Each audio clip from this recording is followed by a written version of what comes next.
Welcome everybody to the 50 states of the 1022.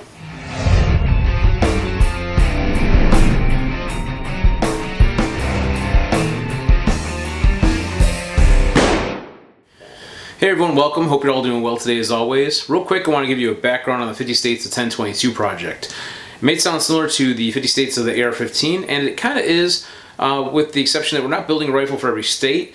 In this project, which is a micro version of the 50 states project, we're basically going to build a couple rifles probably here and there and kind of show some of the products from across the country and tell a little bit about the companies behind them and so forth. So today we're going to be doing, technically it's the second rifle of this series, because the first one we actually did the ZK-22 from Atlas Defense, their bullpup conversion on a factory Ruger 1022, and in this video we're going to be assembling a Ruger 1022 basically with all non-Ruger parts, all from, custom aftermarket parts that are made for the Ruger 1022 platform.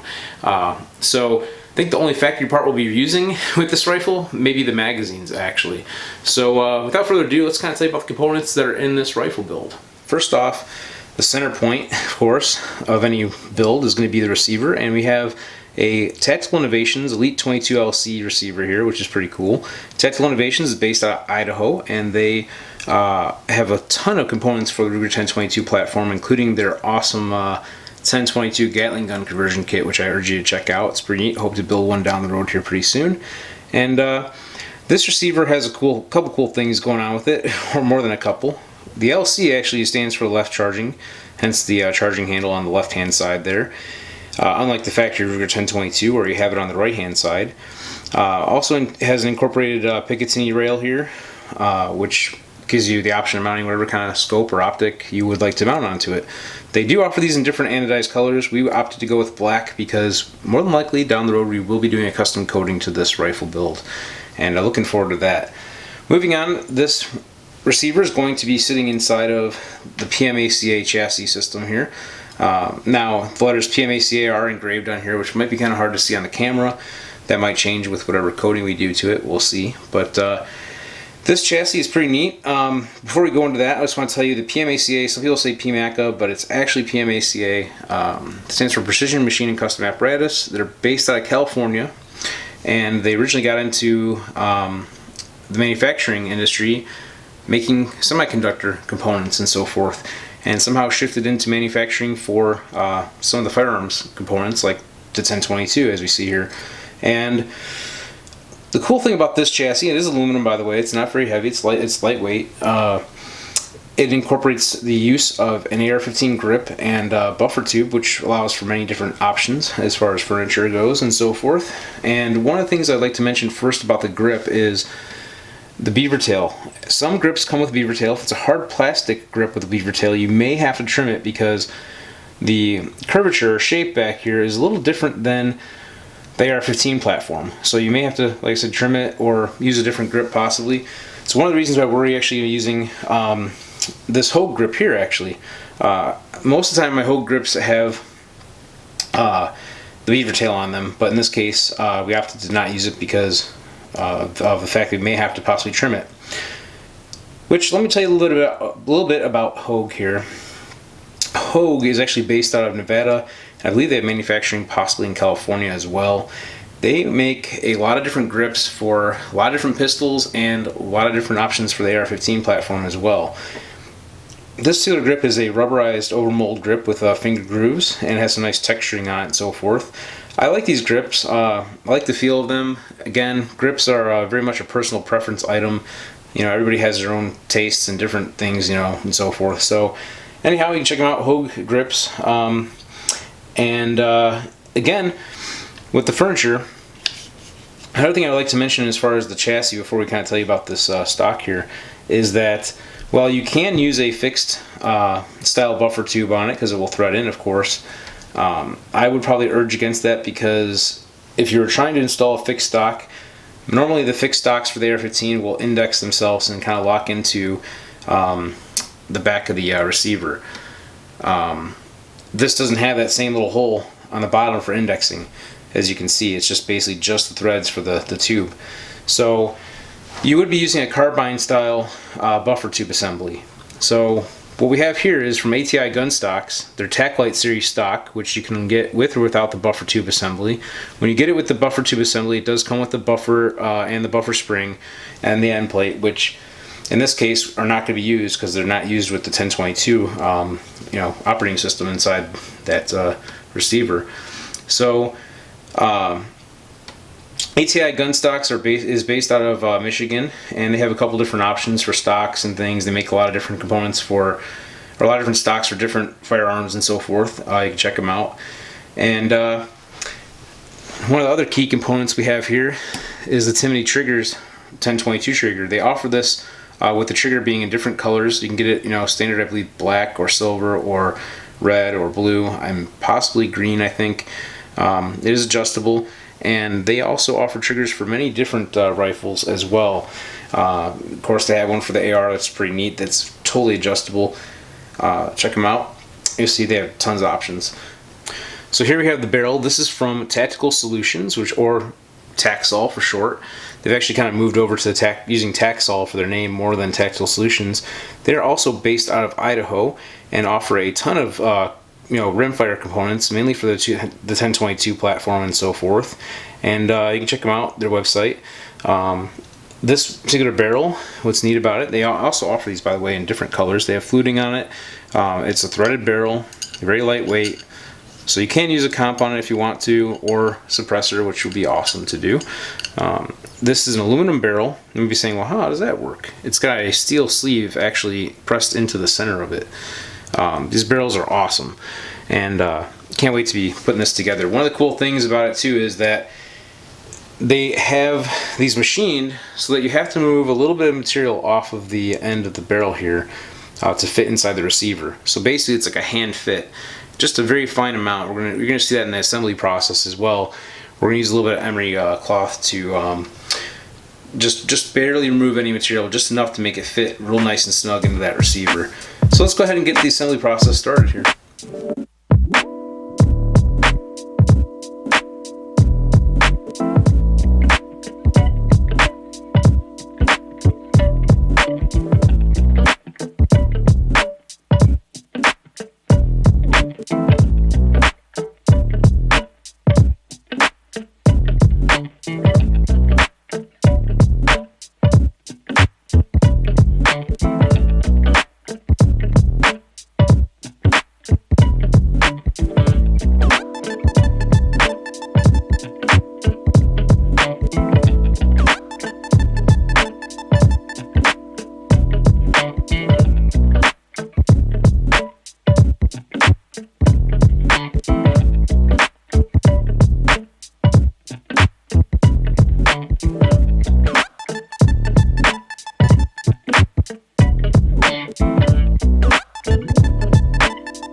So as you can see, the barrel doesn't quite just slide into the receiver. It's a very tight fit.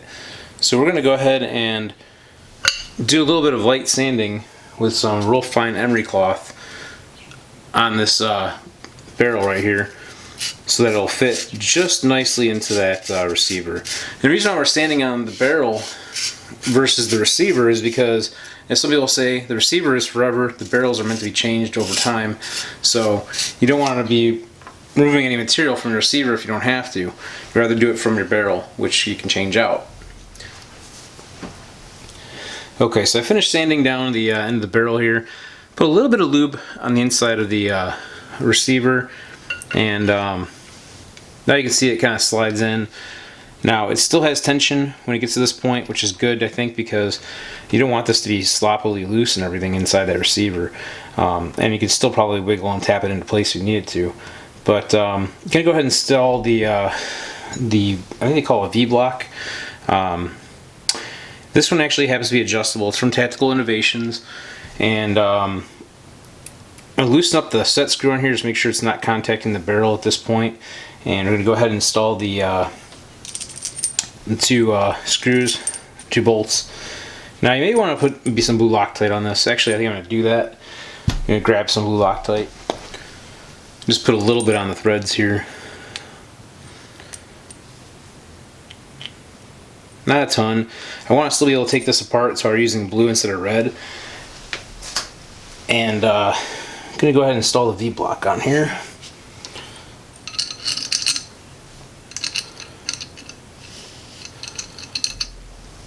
So it did take a little bit of persuasion to get this barrel seated fully. Got the V-block here all tight, except for the adjustment screw here, and I'm going to put a little bit of blue Loctite on that as well before I seat it.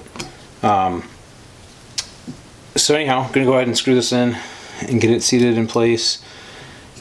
I'm not 100% sure how to properly adjust this V-block yet, so it might be some tweaking involved after we get this rifle completed and adjusted and so forth. Or it might just be that we tighten this down and it might be good to go. We'll find out. So, got that tight. Just gonna make sure these are tight one more time.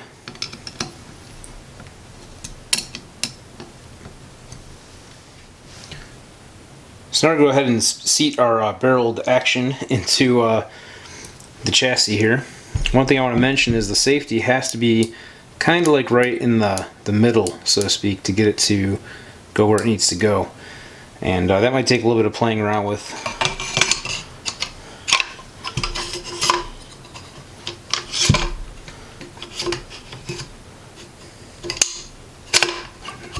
Just kind of wiggle it in there. Didn't want to sit right in the center by itself. Kind of sneak it down and in and back. And then the last part, we have to install our bolt that holds the action into the chassis. I'm going to put a little bit of blue Loctite on that as well so it doesn't come apart during heat and vibration and so forth.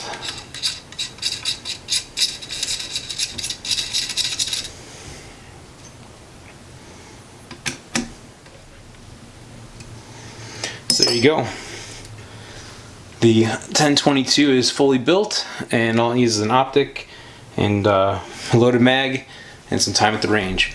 So anyhow, until next time, I hope you all enjoyed this video showing the Ruger 1022 for the 50 States of 1022 project here.